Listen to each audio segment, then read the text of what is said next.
Hi, it's Steve. Today we'd like to show you how to change the high limit thermostat on your dryer. It's a really easy job.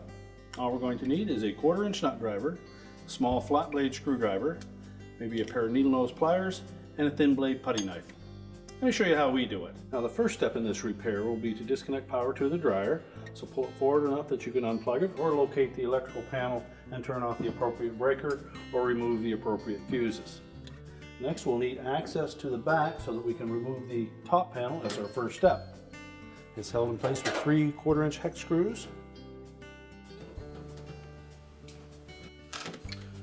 Now with the screws removed, we'll just grasp the sides of that top panel and just pull it back a little bit to disengage the hooks at the front, and then we can lift it off and set it aside. Now next we'll need to remove 2 screws that secure that mounting bracket for the control board. And just lift up in the back, pull it into the slot on the front, and then just let it lay there for now. And next we'll remove these 2 screws across the top that secure the control panel.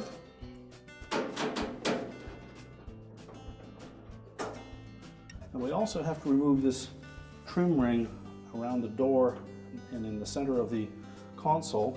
So just lift up gently at the top to disengage the mounting clip. And then using a putty knife, we're going to just go into that edge, and we put a little bit of tape on there so that we don't damage the finish.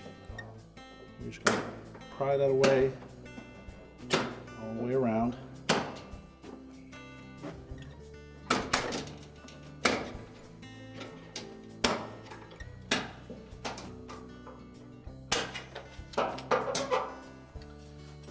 And then we'll set that aside. Now with the trim ring out of the way, we'll next remove the console. Just grasp the mounting bracket, pull straight up, and then lift it away, and we'll set that aside.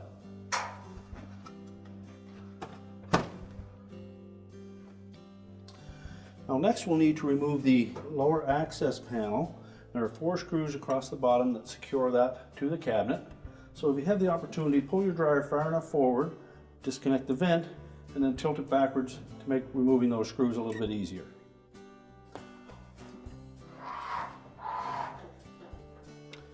So remove all 4 screws.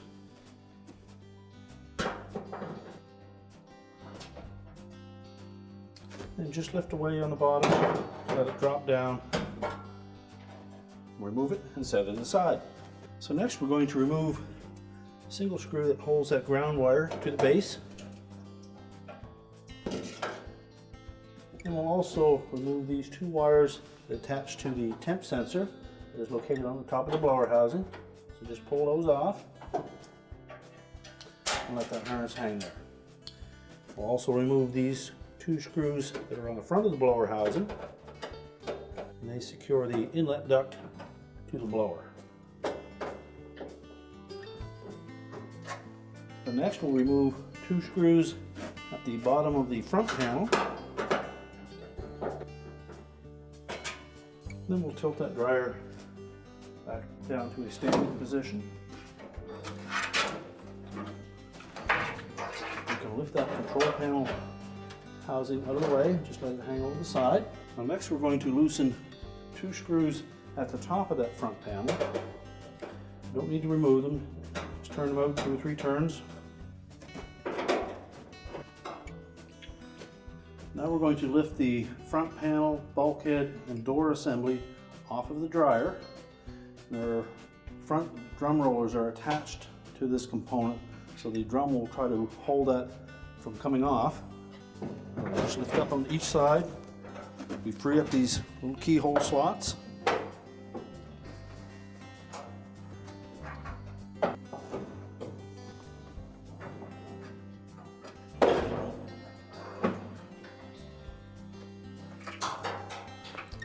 And then we can set that assembly aside. Now that we have the front panel and bulkhead off, we next need to release the tension on the drum belt. So reach in on the right hand side over top of the blower outlet, locate the idler pulley, reach in on the left side, grasp that pulley, pull it to the left to release the tension on the belt. Roll the belt off of the motor pulley and the idler pulley. Now next we'll take that belt. We need to make sure that we are free of the idler. You should have about that much slack in the belt. We'll use that to lift the rear of the drum off of the drum rollers. And we'll pull the assembly out through the front of the cabinet and set it aside. So next we'll remove the wires from the high limit thermostat. You may need your needle nose pliers. Just grasp the terminal itself.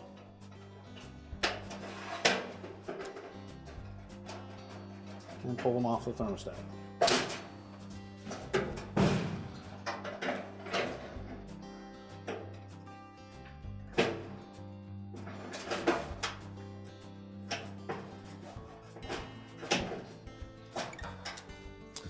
And just inspect those wire terminals. Make sure they show no signs of arcing or corrosion or overheating, and if they do, you'll need to replace those jumper wires. You can then remove these screws that secure the thermostat to the heater housing.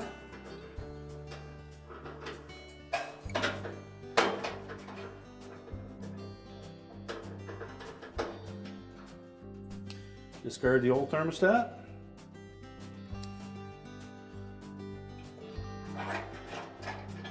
Position the new one on the housing and then reinstall the screws.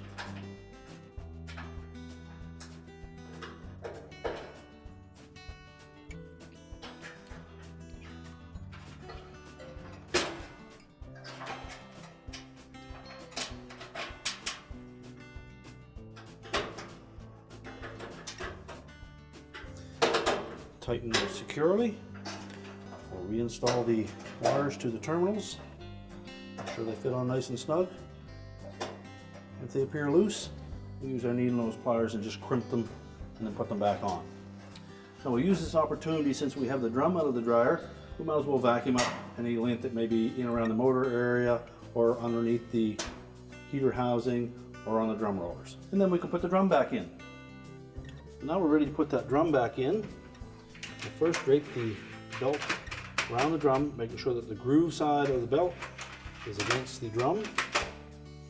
And then we'll support that weight of that drum with that belt while we set the rear of the drum on top of the rear drum rollers. They were going to sit right in here.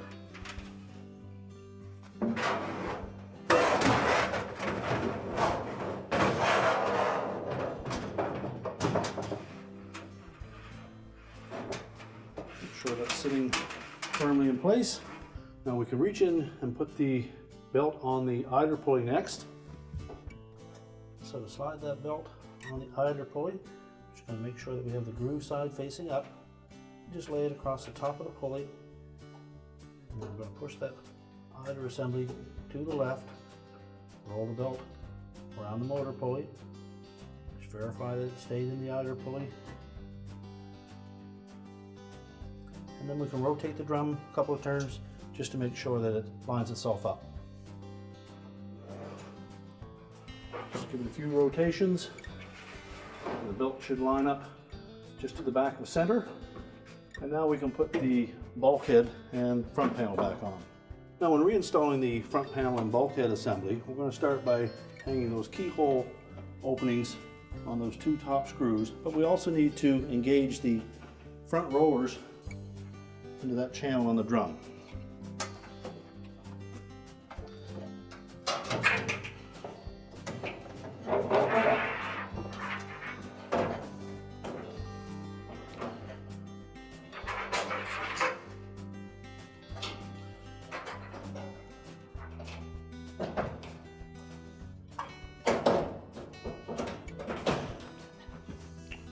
Just make sure it's sitting on both sides and then support it.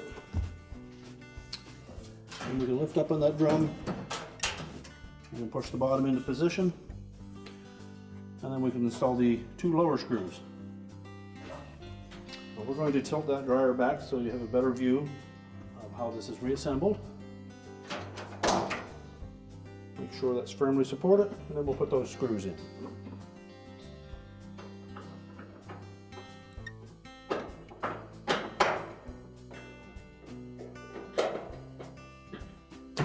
Next we'll put the 2 screws in the front of the blower housing.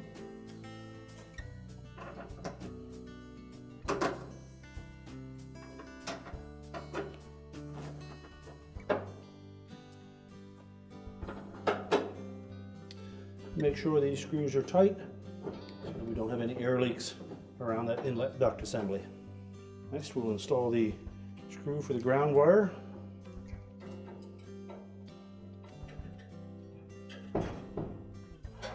And then we'll reconnect the 2 wires to the temp sensor.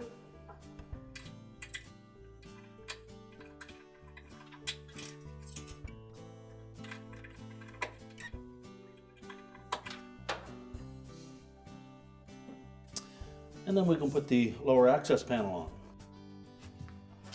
We'll begin by tucking this lip at the top of it underneath the front panel.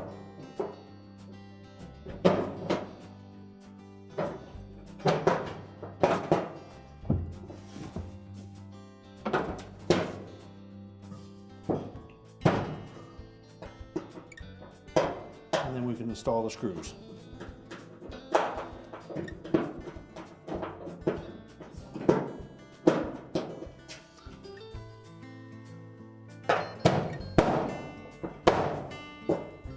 Once we have that lip tucked in, just keep some upward pressure on it, and then we can install the screws.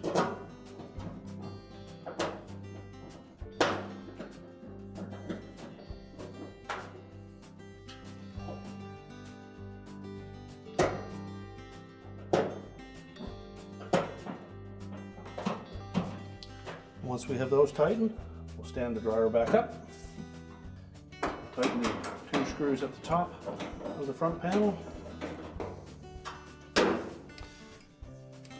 And now we can put the console back on.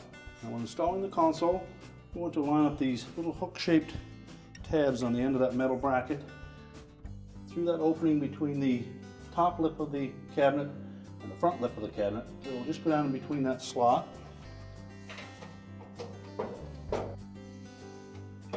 And then just press it down into place.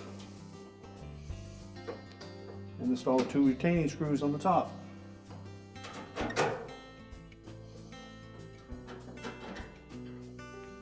Now next we'll install the control board mounting bracket. We'll slide that tab into the opening on the front here.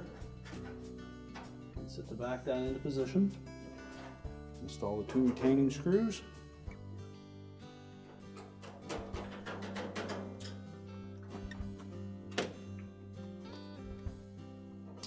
And then we'll re-engage that little arrowhead fastener for the wire retainer. Snap that onto the bracket. And then we can reconnect the wire harness to the board. Make sure the little locking tabs engage. As well as the small harness from the user control. Fit that onto the board, and again make sure that it's pressed in firmly so that the locking tab engages. And then the harness for the door switch.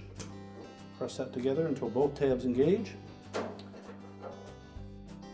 We'll reconnect that fastener to the lip of the cabinet. Just press it up in until the arrowheads spread out and hold it there.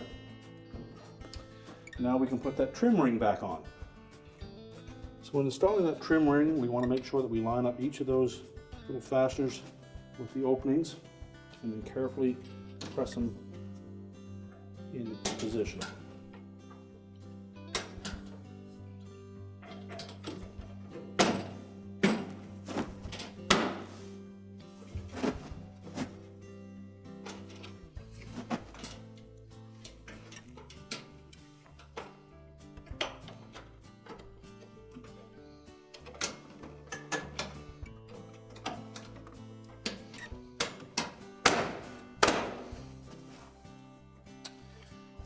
And then take the top of it and press it straight back till it latches. We're now ready to put the top panel back on.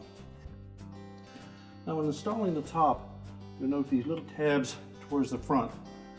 There's one on either side, and they will engage these little tilted up tabs on that cross bracket for the control housing.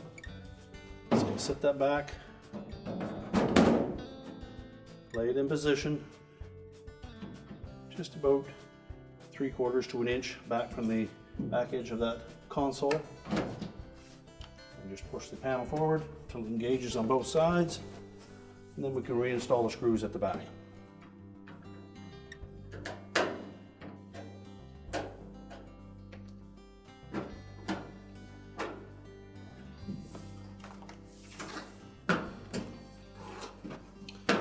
We're now ready to reconnect the power, and our repair is complete.